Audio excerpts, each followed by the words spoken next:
Hello दोस्तों, मैं हूं अपूर्व और ये हमारा नेक्स्ट ट्यूटोरियल। और इस ट्यूटोरियल में दोस्तों हम सीखेंगे अबाउट स्ट्रक्चर्स। तो पहले तो दोस्तों मैं आपको बताता हूं कि स्ट्रक्चर्स सीखने की ज़रूरत क्या है। आपने दोस्तों देखा होगा कि C++ में कुछ बिल्ट इन डेटा टाइप्स होते हैं जो कि पहले से ही C++ में प्रोवाइडेड हैं, जैसे कि इंट, कैरेक्टर, फ्लोट और इस तरह के ही बहुत सारे बिल्ट इन डेटा टाइप्स। तो दोस्तों ये डेटा टाइप्स जो हैं ये पहले से ही C++ में डिफाइन किए गए हैं। लेकिन दोस्तों क्या हो कि हमको यूजर की रिक्वायरमेंट के हिसाब से कुछ नए तरह के डेटा टाइप्स क्रिएट करने हो, जिसको हम कह सकते हैं कि हमको यूजर की रिक्वायरमेंट के हिसाब से कुछ कस्टम डेटा टाइप्स क्रिएट करने हो। तो दोस्तों C++ में कस्टम डेटा टाइप्स क्रिएट करने के लिए 5 वेज होते हैं, जो कि हैं class, structure, union, enumeration and typedef. हमारे इस ट्यूटोरियल में दोस्तों हम सीखेंगे कि स्ट्रक्चर का यूज कैसे करते हैं यूजर की रिक्वायरमेंट के हिसाब से एक कस्टम डेटा टाइप क्रिएट करने के लिए। तो दोस्तों जैसा कि आपने देखा ही होगा कि हमारे C++ में सपोज हमको कोई एक वेरिएबल लेना है ताकि हम उसमें एक वैल्यू स्टोर कर सकें। बेसिक रिक्वायरमेंट एक वेरिएबल की होती ही है कि हम एक वेरिएबल इसलिए डिफाइन करते हैं ताकि हम यूजर के हिसाब से जो यूजर वैल्यू देना चाहता है उसको हम एक वेरिएबल में स्टोर करा सकें। अब ये वैल्यू जो होती है दोस्तों ये न्यूमेरिक भी हो सकती है, अल्फा न्यूमेरिक भी हो सकती है, कैरेक्टर टाइप की भी हो सकती है। तो दोस्तों उस हिसाब से हम अपना वेरिएबल डिफाइन करते हैं अपनी रिक्वायरमेंट के हिसाब से। तो सपोज दोस्तों मुझे न्यूमेरिक वैल्यू को ही स्टोर कराना है, तो ऐसे केस में दोस्तों मैं सिर्फ एक सिंपल वेरिएबल ले सकता हूं इंटीजर टाइप का इंट। तो ये इंट जो दोस्तों डेटा टाइप है ये डिफॉल्ट डेटा टाइप है, प्री डिफाइंड डेटा टाइप है जो C++ में पहले से ही प्रोवाइडेड है। तो अगर मुझे न्यूमेरिक वैल्यू सपोज 4 स्टोर करानी है तो मैं इंटीजर टाइप के डेटा टाइप में स्टोर करा सकता हूं। आप देख सकते हैं कि इंट टाइप का जो एक वेरिएबल है उसमें 4 वैल्यू स्टोर हो जाएगी। लेकिन दोस्तों मान लीजिए मुझे ऐसा प्रोग्राम बनाना हो जिसमें मुझे सिर्फ एक वैल्यू इंसर्ट नहीं करानी हो, काफी सारी करानी हो, और ऐसी वैल्यूज जो लॉजिकली रिलेटेड हो आपस में। जैसे कि सपोज मुझे एक क्लास के लिए एक प्रोग्राम बनाना है, आपके स्कूल की एक क्लास के लिए, जिसमें मुझे स्टूडेंट्स की इंफॉर्मेशन मान लीजिए अगर स्टोर करवानी है। और स्टूडेंट्स की इंफॉर्मेशन कैसी हो सकती है, उनका नेम, उनकी एज और उनका रोल नंबर फॉर एग्जाम्पल। तो दोस्तों ऐसा प्रोग्राम मैं बिल्कुल बना सकता हूं बिना स्ट्रक्चर के यूज किए। दोस्तों स्ट्रक्चर्स में हम क्या करते हैं कि हम एक कस्टम वेरिएबल दोस्तों क्रिएट करते हैं। जैसे कि आप देख सकते हैं स्टूडेंट नाम का मैं एक कस्टम वेरिएबल क्रिएट कर सकता हूं, ऐसा वेरिएबल जिसके अंदर इटसेल्फ डिफरेंट टाइप्स के वेरिएबल होंगे, जैसे कि नेम जो कि कैरेक्टर टाइप का होगा, एज जो कि इंट टाइप का होगा और रोल नंबर जो फिर से इंटीजर टाइप का होगा।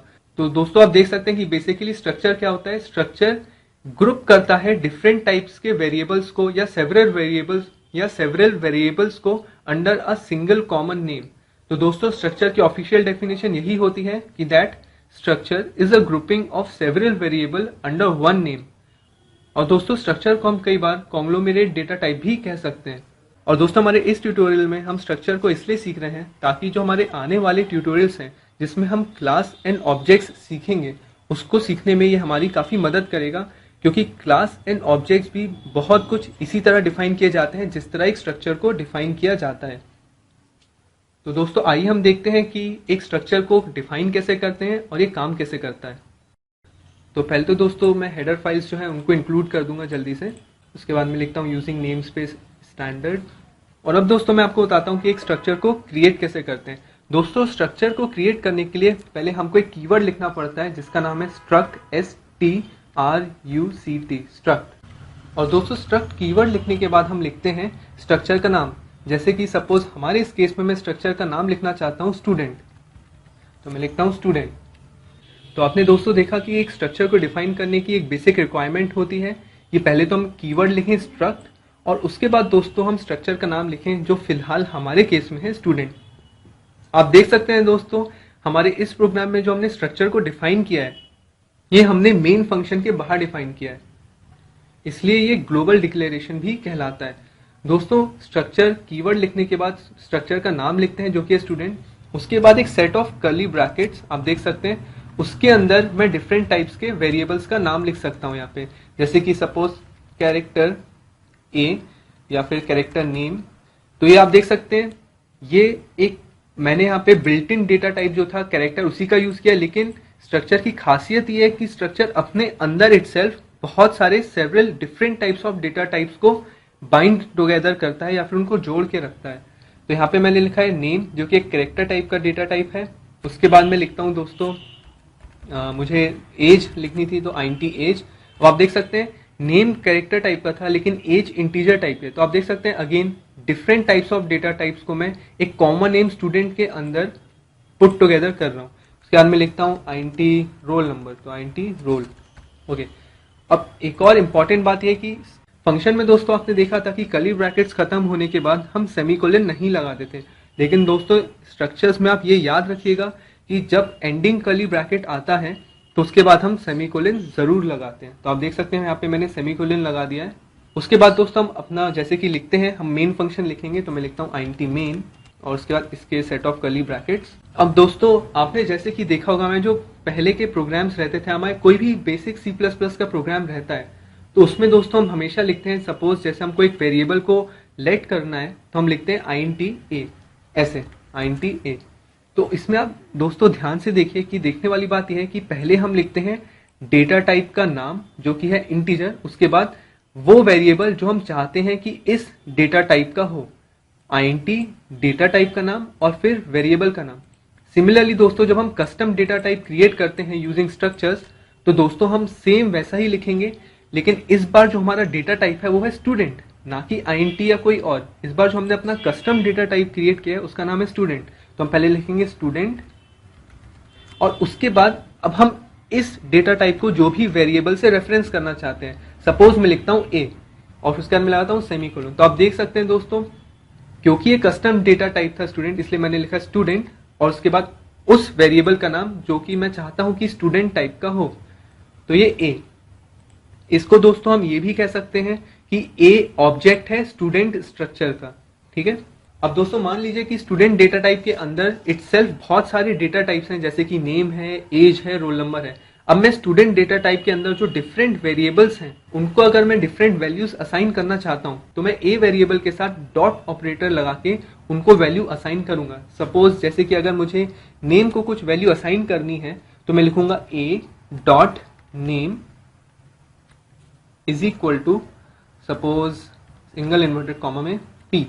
ओके, तो आप देख सकते हैं दोस्तों इस तरह हम स्टूडेंट जो एक स्ट्रक्चर था जिसके अंदर इटसेल्फ बहुत सारे अलग अलग टाइप के वेरिएबल्स थे, हम उनको डॉट ऑपरेटर का इस्तेमाल करके रेफरेंस कर सकते हैं। पहले मैं लिखूंगा स्ट्रक्चर का नाम स्टूडेंट, उसका फिर मैं एक ऑब्जेक्ट या एक वेरिएबल क्रिएट करूंगा, आप देख सकते हैं a। उसके बाद अब मैं इस ऑब्जेक्ट या इस वेरिएबल का इस्तेमाल करके एक डॉट ऑपरेटर के साथ स्ट्रक्चर के अंदर जो डिफरेंट एलिमेंट्स थे मैं उनको रेफरेंस कर सकता या उनको कुछ वैल्यूज असाइन कर सकता हूं। तो दोस्तों मैं एक छोटा सा प्रोग्राम बना देता हूं यहाँ पे, ऐसा प्रोग्राम जो यूजर से वैल्यू लेगा name, age and roll number की। तो दोस्तों आप देख सकते हैं मैंने एक छोटा सा यहाँ पे प्रोग्राम क्रिएट किया है जिसमें मैंने, आप देख सकते हैं जैसे हम पहले लिखा करते थे कि please enter name, please enter age and please enter roll number, तो उस टाइम हम सारी वैल्यूज को एक अलग अलग वेरिएबल्स में लेते थे। लेकिन इस बार मैंने क्या किया है, मैंने उन सारे वेरिएबल्स को टुगेदर एक स्टूडेंट नाम के स्ट्रक्चर के अंदर बाइंड टुगेदर कर दिया है, एक साथ लग दिया है। और उसके बाद मैं स्टूडेंट का जो ऑब्जेक्ट था a, उसके साथ डॉट ऑपरेटर के साथ उनमें वैल्यूज में सिंपली ऐसे इनपुट करा सकता हूं जैसे कि हम पहले क्या करते थे। फर्क यह है कि इस बार मैंने एक ऑब्जेक्ट के साथ डॉट ऑपरेटर के साथ उनको इनपुट करवाया है। तो आप देख सकते हैं मैंने यहाँ पे लिखा है प्लीज एंटर नेम और उसके बाद मैंने सीन, सिर्फ नेम लिखने की जगह मैंने ऐसा नहीं लिखा है कि सीन नेम, नहीं, मैंने लिखा है a डॉट नेम, ऑब्जेक्ट के साथ डॉट ऑपरेटर के साथ नेम। तो आप देख सकते हैं मैंने लिखा है सीन डॉट, तो आप देख सकते हैं मैंने लिखा है cin a dot name. Similarly मैंने लिखा है प्लीज एंटर एज, तो मैंने लिखा है a डॉट एज। उसी तरह मैंने लिखा है प्लीज एंटर रोल नंबर, तो मैंने लिखा है a डॉट रोल। और ये तीनों वेरिएबल्स जो है स्ट्रक्चर के अंदर है, स्ट्रक्चर का ऑब्जेक्ट है a, तो मैं ऑब्जेक्ट के साथ डॉट ऑपरेटर के साथ इन वैल्यूज को मैं इनपुट करा सकता हूँ।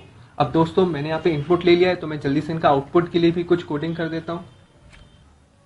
तो आप दोस्तों देख सकते हैं मैंने लिखा है सी आउट द नेम इज, उसके बाद फिर से मैंने लिखा है सिर्फ नेम लिखने की जगह a dot name. Again same reason है जो मैंने आपको पहले बताया था, नेम एक स्ट्रक्चर नाम जिसका स्टूडेंट है उसका पार्ट है और उसका ऑब्जेक्ट जो है स्टूडेंट का वो a है, तो इसलिए मैं उसको a डॉट नेम लिखूंगा। सिमिलरली मैंने लिखा है the age is a dot age, मैंने लिखा है the roll number is a dot roll. तो दोस्तों सिंपली मैंने यहाँ पे वेरिएबल्स लिख दिए हैं और वेरिएबल्स को मैंने डॉट ऑपरेटर के साथ लिखा है, ऑब्जेक्ट के साथ डॉट ऑपरेटर के साथ, और उनकी जो वैल्यू होगी जो मैंने यहाँ पे इनपुट दी है वो यहाँ पे सिक्वेंशियली आउटपुट के फॉर्म में भी आ जाएगी। तो आइए दोस्तों हम इसको एग्जीक्यूट करके देखते हैं। आप देख सकते हैं दोस्तों पहली लाइन आई है प्लीज एंटर नेम, जो कि इस के कारण आई है। तो मैं जल्दी से लिखता हूँ सपोज ए, ओके, जो कि मेरा नाम है अपूर्व, तो ए। प्लीज एंटर एज, तो मैं डाल देता हूँ 20, और उसके बाद है प्लीज एंटर रोल नंबर, तो मैं अगेन डाल देता हूँ 23 सपोज, ओके। और अब देख सकते हैं यहाँ पे जो मैंने वैल्यूज एज इनपुट दी हैं वो नेम में जाके स्टोर होगी, एज में जाके स्टोर होगी, और रोल नंबर, रोल नाम के एक वेरिएबल में जाके स्टोर होगी। और जैसे मैं प्रेस करता हूँ एक भी की, तो आप देख सकते हैं द नेम इज ए, ये ए डॉट नेम की जो वैल्यू थी, मतलब स्टूडेंट का जो ऑब्जेक्ट था ए, उस ऑब्जेक्ट का जो नेम वेरिएबल था उसके अंदर जाके वैल्यू स्टोर होगी है ए, एज में जाके स्टोर होगी है 20 जो मैंने पहले इनपुट दी थी, और रोल नंबर में 23। तो आप दोस्तों देख सकते हैं इस तरह हम स्ट्रक्चर का एक ऑब्जेक्ट क्रिएट करके एक डॉट ऑपरेटर के साथ उसको वैल्यूज असाइन कर सकते हैं, वैल्यूज उसको इनपुट दे सकते हैं, और उसके बाद वैल्यूज आउटपुट भी कर सकते हैं। तो दोस्तों होप आपको स्ट्रक्चर का एक बेसिक क्रिएट करने का कंसेप्ट समझ में आया होगा कि एक स्ट्रक्चर बिल्कुल ही बेसिक स्ट्रक्चर क्रिएट कैसे करते हैं, उसको वैल्यूज असाइन कैसे करते हैं स्ट्रक्चर के अंदर जो वेरिएबल्स हैं, और उन वैल्यूज को हम आउटपुट कैसे लेते हैं। तो दोस्तों जुड़े रहिए मेरे ट्यूटोरियल से। Thanks a lot.